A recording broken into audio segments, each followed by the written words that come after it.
आणि बेस्ट बस कर्मचाऱ्यांचा संपाचा आज 5वा दिवस आहे आणि सलग 5 दिवस चाललेला बेस्टचा हा ऐतिहासिक संप ठरलेला आहे। कारण सलग 5 दिवस मुंबईकरांचे अतोनात हाल झालेले आहेत आणि टॅक्सी रिक्षा चालकांकडून त्यांची अतोनात लूट झालेली आहे। दरम्यान बेस्ट बस कर्मचाऱ्यांच्या संपाला बेस्ट वीज कर्मचाऱ्यांसोबतच पालिकेच्या मजदूर युनियननेही पाठिंबा दिलाय। मात्र हा पाठिंबा केवळ नैतिक असणार आहे असं स्पष्ट करण्यात आलंय। शुक्रवारपर्यंत बेस्टच्या संपावर तोडगा निघाला नाही खरं तर, पण शनिवारपासून पालिकेचे चतुर्थ श्रेणी कर्मचारी सुद्धा या संपात सहभागी होणार असल्याचा इशारा याआधी देण्यात आला होता। मात्र आता त्यांनी माघार घेतलेली आहे आणि या निर्णयामागे युनियनमधील राजकारणाची किनार असल्याचं बोललं जात आहे। संपात सहभागी झालेल्या शशांक राव यांच्या नेतृत्वाला बळ मिळेल या भीतीपोटी म्युनिसिपल मजदूर युनियनचा हा एक महत्त्वपूर्ण निर्णय असल्याचं कळतंय। आणि बेस्ट संपाचा सलग आज 5वा दिवस आहे।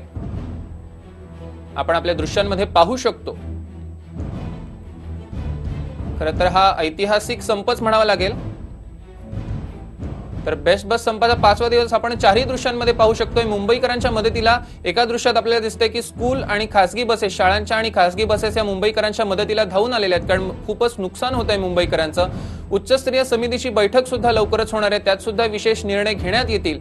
आणि या संपामागचं राजकारण काय आहे हे नेमकं सगळ्याच्या मागे दडलेलंच आहे, त्यामुळे या सगळ्याचा आढावा आपण वेळोवेळी घेतच राहणार आहोत। पण तुर्तास हा ऐतिहासिक संप असल्याचं लक्षात येते, कारण सलग 5 दिवस असा कुठलाही संप याआधी बेस्टचा चालला नाही। बेस्ट कर्मचाऱ्यांच्या संपाचा आजचा 5वा दिवस आहे। संप अद्यापही मिटलेला नाहीये, संप सुरूच आहे। त्यामुळे वेगवेगळ्या आगारांमधल्या बस या अगदी गेल्या 4 दिवसांपासून होते तशाच आज 5व्या दिवशी जागेवरच उभ्या असलेल्या पार्किंगला आपल्याला पाहायला मिळत आहेत। अर्थात आता आपण सध्या असलेला हा वडाळ्याचा डेपो आहे आणि इथे 3000 पेक्षा अधिक कर्मचारी आहेत, तर 150 पेक्षा अधिक वाहनं आहेत आणि अशीच परिस्थिती वेगवेगळ्या डेपोमध्ये आहेत, तिथे देखील असे कर्मचारी। पण हे सगळे कर्मचारी सध्या संपामध्ये सहभागी आहेत, त्यामुळे ते कुठेही सगळ्या बस इथून एकही निघत नाहीयेत। अर्थात त्याच्यामुळे मुंबईकरांना, सामान्य मुंबईकरांना याचा मोठा त्रास सहन करावा लागतोय, कारण मुंबईची जर मुख्य वाहिनी, जीवनवाहिनी जर लोकल असेल तर उपवाहिनी ही बस देखील आहे।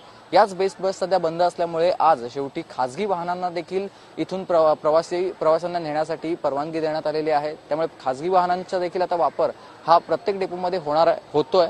अर्थात या सगळ्या संप काळामध्ये कुठे या संपाला गाळबोट लागू नये म्हणून पोलीस सुरक्षा देखील मोठ्या प्रमाणावरती प्रत्येक डेपो बाहेर तैनात केली आपल्याला पाहायला मिळते।